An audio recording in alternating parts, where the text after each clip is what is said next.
reproches más. El último mensaje que subimos a nuestro canal de YouTube, el anterior a este, es donde hablamos sobre olvidar lo que Dios ya olvidó. Olvidemos lo que Dios ya olvidó. Olvidemos lo que Dios ya perdonó, como si no hubiera sucedido. Dios perdona. Dios perdona cuando nos presentamos delante de Él arrepentidos por nuestros pecados, por nuestras transgresiones. Dios no desprecia un corazón contrito y humillado que se presenta delante de Él, como vemos en el Salmo 51, verso 17. Cuando confesamos nuestros pecados, sin justificarlos, sin minimizarlos, sin buscar a otros culpables, Él perdona la maldad de nuestro pecado, como también habla David en el Salmo 32, 5.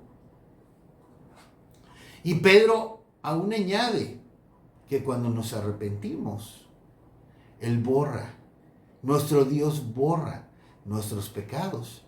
Arrepentíos y convertíos para que sean borrados vuestros pecados. Y hemos visto también que tenemos un Dios maravilloso, cuyo perdón significa que Él olvida el pecado. En Ezequiel capítulo 18, versículos 21 al 22 se nos habla que si el impío deja su impiedad y hace justicia, sus impiedades, sus maldades no le serán más recordadas. Miqueas añade en Miqueas 7, 18 y 19 que Dios como tú, que perdona la maldad y olvida el pecado del remanente de su heredad, porque se deleita en misericordia. Él sepulta en lo profundo del mar nuestros pecados.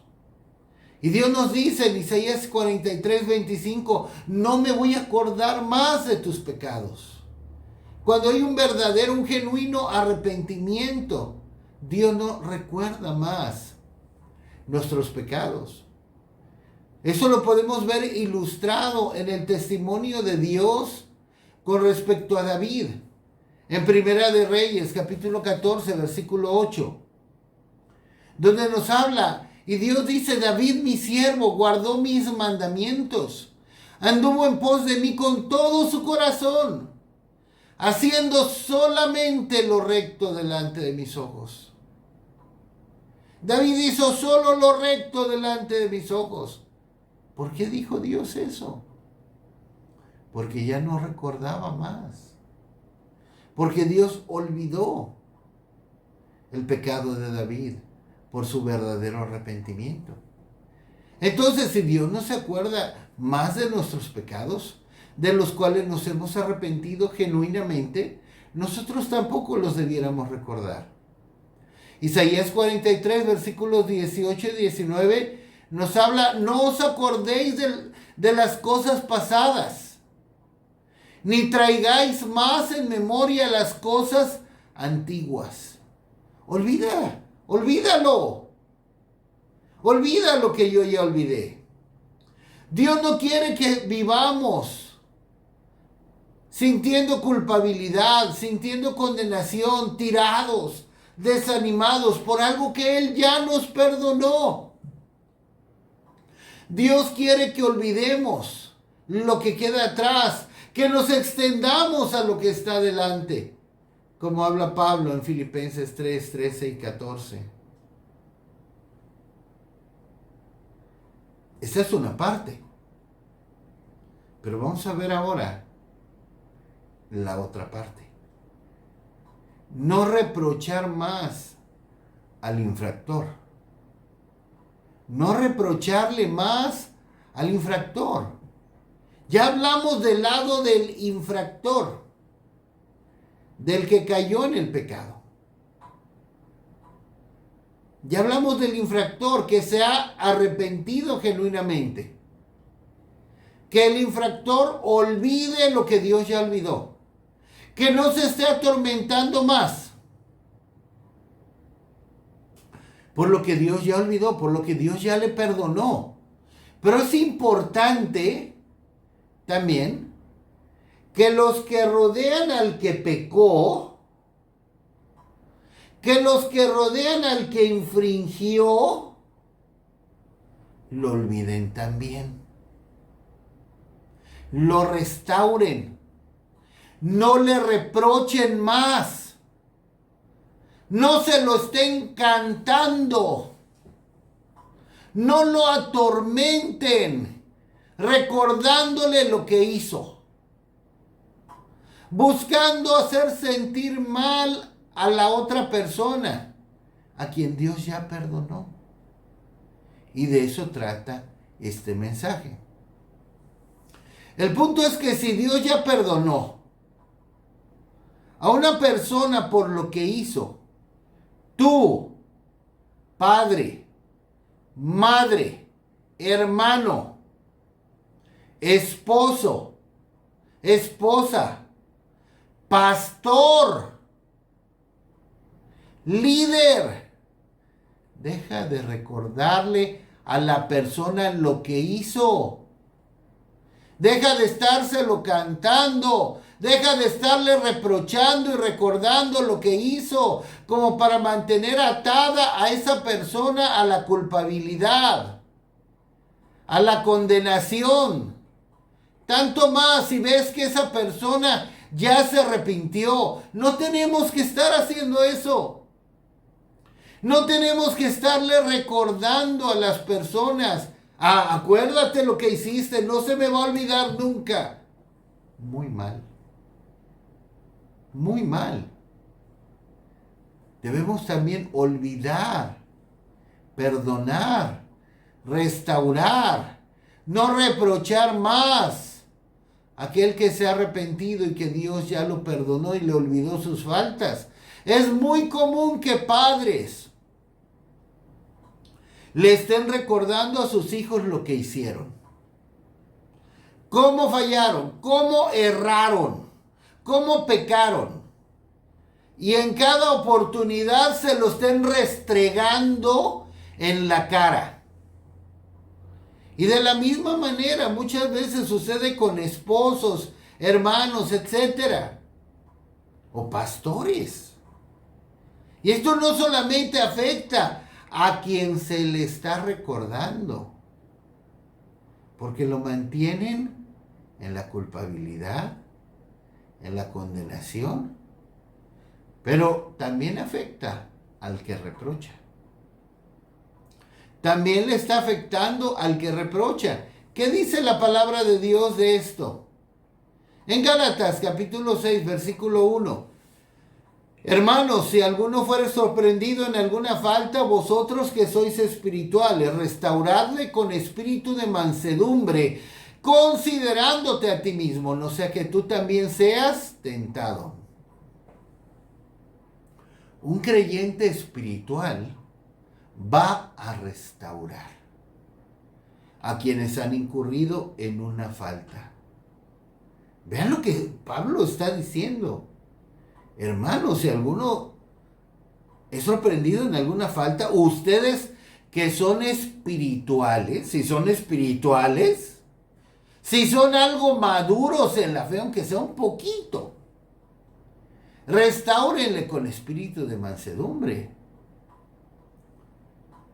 El que es espiritual, una persona que es espiritual verdaderamente y ha alcanzado un poquitito, no mucho, un poquitito de madurez, no se considera infalible, no se considera mejor, no se considera exento de una caída. Uno que es espiritual se considera a sí mismo, que también puede ser tentado y teme, tiene temor. Debemos recordar las palabras de Pablo en 1 Corintios 10:12. Nos dice: el que piensa estar firme, mire que no caiga. Cuidado. Un creyente que juzga y tiene una actitud como que es infalible, como que él no podría caer, es similar a Pedro. A Pedro cuando habló insensatamente con autoconfianza en sí mismo. Cuando dice en Mateo 26:33, y lo menciono en la versión bíblica de la Nueva Traducción Viviente, Pedro declaró, aunque todos te abandonen, yo jamás te abandonaré. Yo soy mejor. Señor, yo soy mejor que todos mis hermanos discípulos. Estaba teniendo confianza en sí mismo. Y esta es una actitud que no es correcta delante de Dios. Se consideraba que todos los demás podían caer, pero él no. En ninguna manera yo caería, Señor. Parece que no me conoces. Y el Señor nos advierte las palabras que tenemos en Romanos capítulo 2, versículo 1. Por lo cual eres inexcusable, oh hombre, quien quiera que seas tú que juzgas, pues en lo que juzgas a otro, te condenas a ti mismo, porque tú que juzgas haces lo mismo. Voy a aplicar este verso a este tema. Cuando tenemos una actitud condenatoria, de juicio, eres inexcusable, hombre, tú, quien quiera que seas tú que juzgas. Pues en lo que juzgas a otro, te condenas a ti mismo. Porque tú que juzgas, vas a hacer lo mismo. O haces lo mismo. Cuando tenemos una actitud condenatoria de juicio, en este caso, con un hermano que se ha arrepentido genuinamente, nos estamos condenando a nosotros mismos a hacer lo mismo.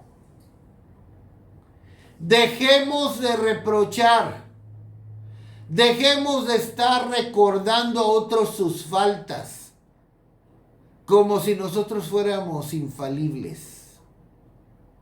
Dejemos de estarle recordando a otros sus faltas del pasado que han sido ya perdonadas y olvidadas por Dios. Cuando nosotros tenemos una actitud que no restaura a otros, que no olvida la ofensa de un infractor, se la está recordando, se la está restregando cada vez que puede, nos condenamos a nosotros mismos.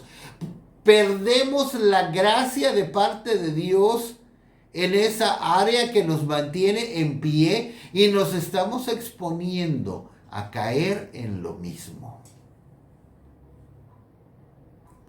Y por otro lado, también si hemos sido nosotros ofendidos directamente por el infractor, debiéramos recordar lo que nos dice el apóstol Santiago en Santiago capítulo 3, verso 2. Porque todos ofendemos muchas veces, si alguno no ofende en palabra, este es varón perfecto, capaz también de refrenar todo el cuerpo. Todos ofendemos a Dios y a otros muchas veces. Y miren, por favor, no usemos este verso para justificarnos y sentirnos con el derecho de estar resbalando y ofendiendo a Dios y a otros, pecando. No lo usemos para justificar y decir, ay, pues como quiera, quien no falla en una cosa, falla en otra. Tengo derecho. No, por favor, no hagamos eso. En ninguna manera, como dice Romanos 6, versos 1 y 2. No lo usemos para justificarnos, ni para pecar contra Dios, ni para ofender a otros. Pero sí usemos este verso para no tener una actitud condenatoria hacia otros que han fallado, que han caído, que han infringido, que han transgredido, y se han arrepentido. ¿Y por qué digo que no usemos este verso para justificarnos? Porque Dios conoce nuestros corazones. Dios conoce nuestros corazones. Nosotros debiéramos procurar no pecar. Y Dios sabe si estamos procurando no pecar.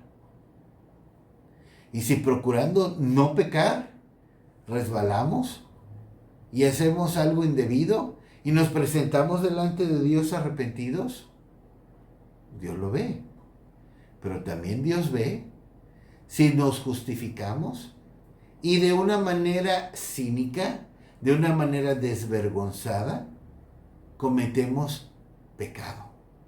De una manera voluntaria. Y eso Dios lo juzga. Entonces debemos considerar si alguien nos ha ofendido. Consideremos que también nosotros ofendemos muchas veces. Considerar no solamente que también podemos ser tentados, sino también considerar que también hemos fallado, que también hemos transgredido, que también hemos pecado contra Dios y contra otros. Y no queremos obtener juicio sin misericordia. Pues nos dice claramente Santiago 2:13, porque juicio sin misericordia se hará con aquel que no hiciere misericordia. Así que no nos expongamos si somos duros, si somos inmisericordes con otros que han fallado, que han caído, que se han arrepentido. Dios los ha perdonado, ha olvidado su pecado y nosotros seguimos recordándoselos y restregándoselos y reprochando. No sea que caigamos en esto. Santiago 2:13. Juicio sin misericordia será sobre quien no haga misericordia. Jesús le dijo cuando le presentaron a una mujer adúltera: el que de vosotros esté sin pecado, sea el primero en arrojar la piedra contra ella. En Juan 8:7. El que de vosotros esté sin pecado. ¿Y había allí alguien que estuviera sin pecado? ¿Qué dices tú? ¿Había acaso allí alguien que estuviera sin pecado? Sí, Jesús. Era el único que no tenía pecado. Dice la palabra de Dios que Él fue tentado en todo según nuestra semejanza, pero sin pecado. Entonces Jesús era el único que cumplía con la condición. Y cuando se estaban yendo todos de uno en uno, Jesús pudo haber agarrado una piedra tamaño grande. Él pudo haber tomado una piedra enorme. Y ahí donde estaba la mujer, sollozando, tirada en el piso, podía haber agarrado esa piedra y estrellársela en la cabeza, provocando un traumatismo cráneoencefálico fulminante. Pero no lo hizo. No lo hizo. Era el único que cumplía con la condición. Sino que al verla tirada, llorando, arrepentida, avergonzada, le dijo: mujer, ¿dónde están los que te acusaban? ¿Ninguno te condenó? Ni yo te condeno. Vete y no peques más. Como podemos leer en Juan 8, versos 10 al 11.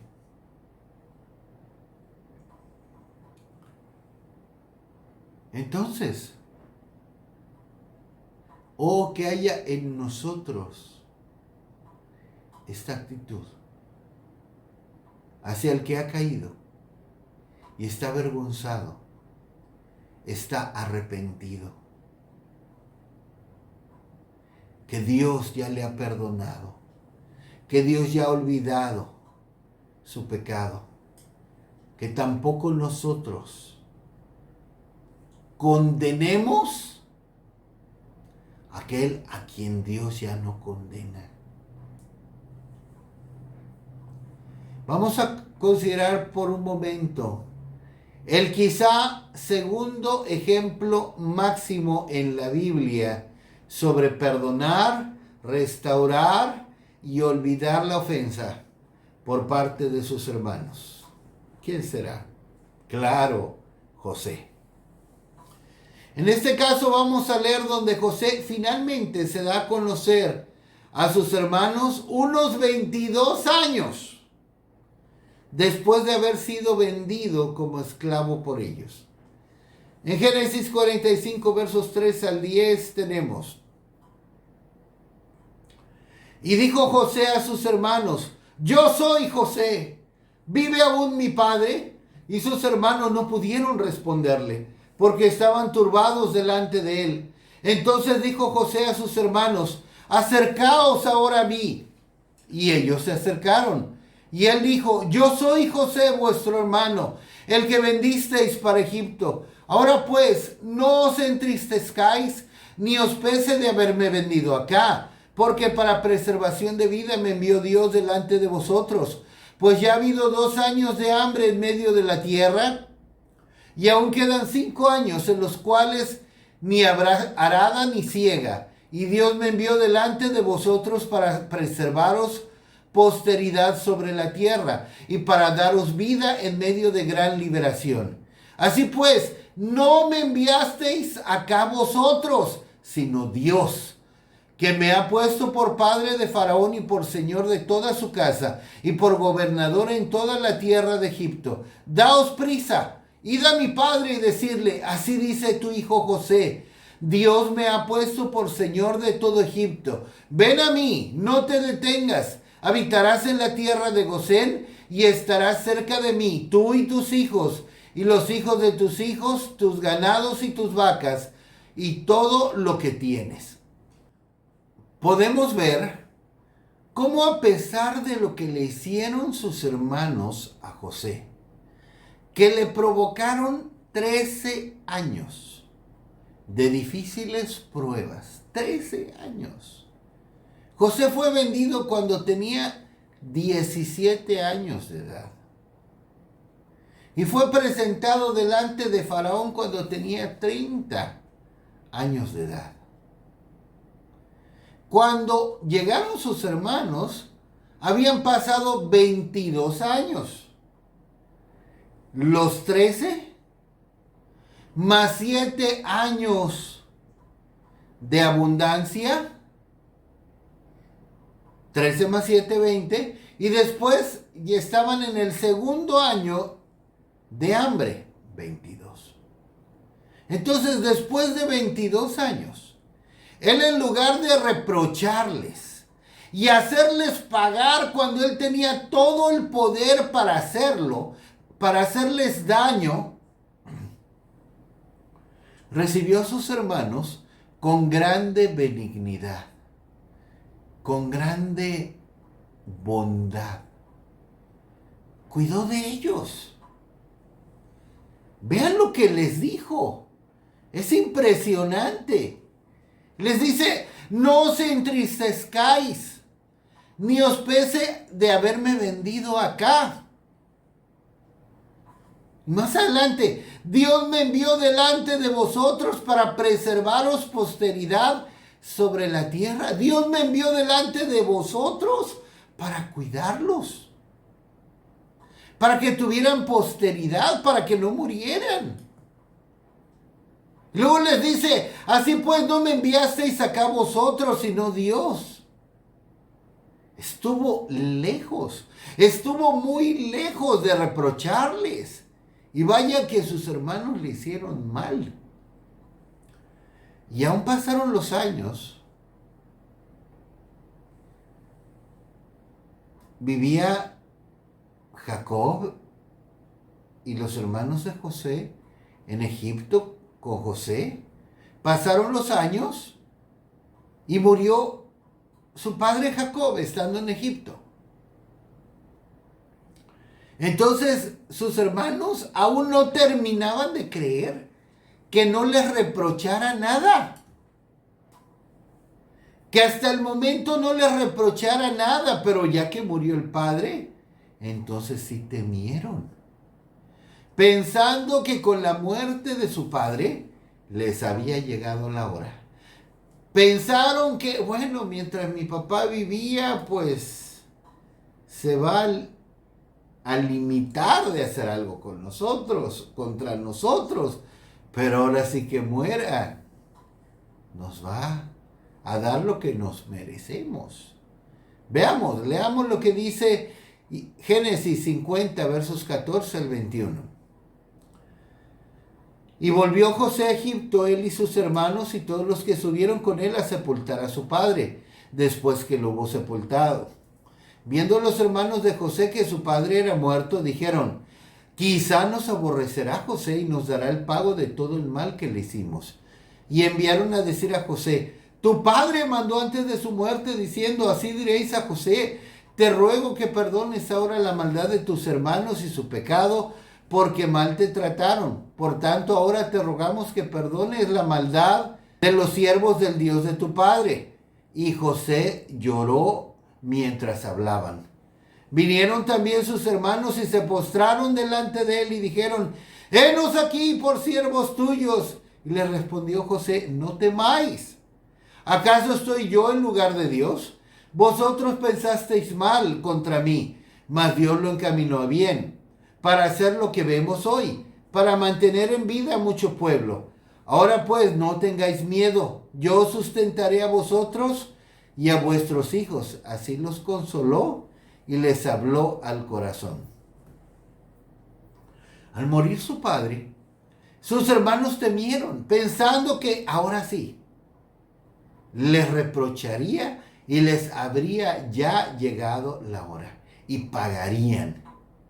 Pero nuevamente estuvo lejos de eso. Estuvo muy lejos de eso.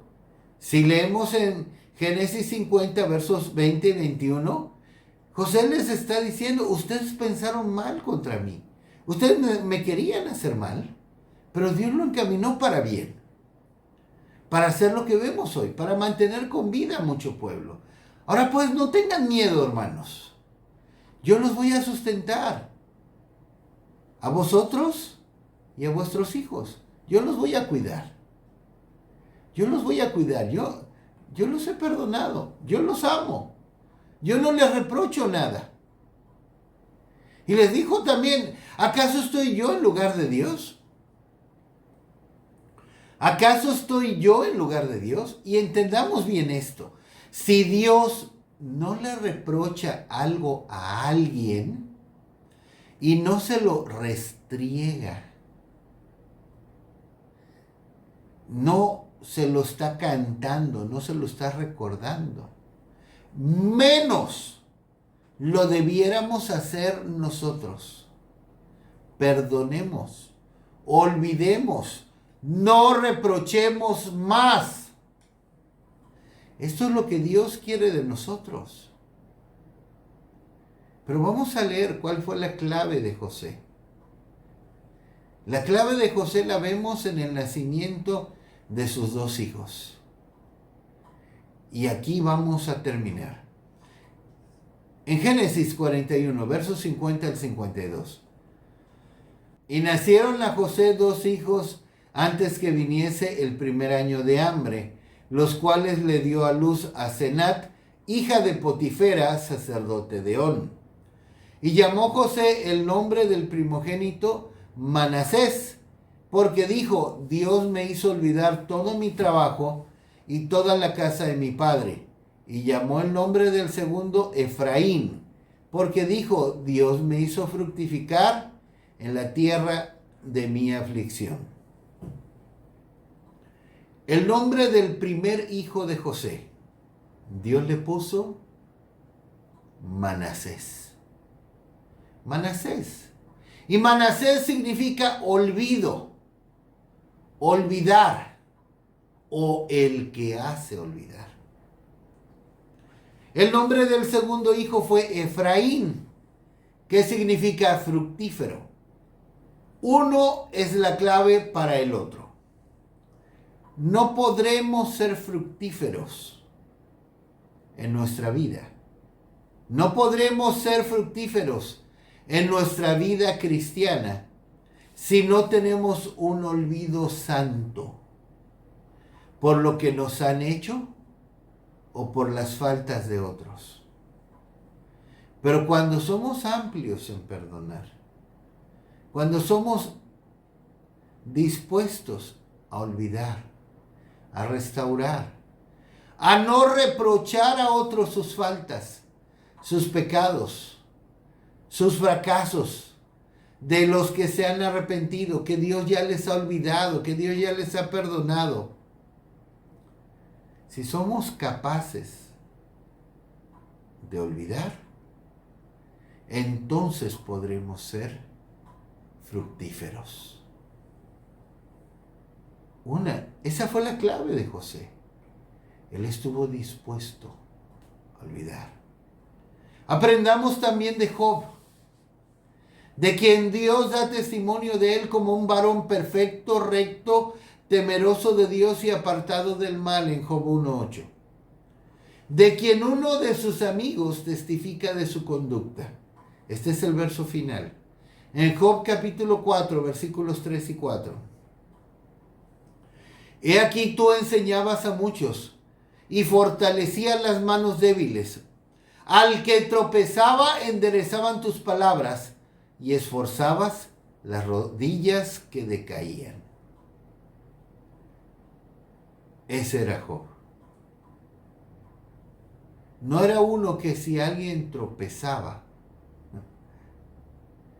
Era como esas madres, como esas mamás que he visto en la calle muchas veces.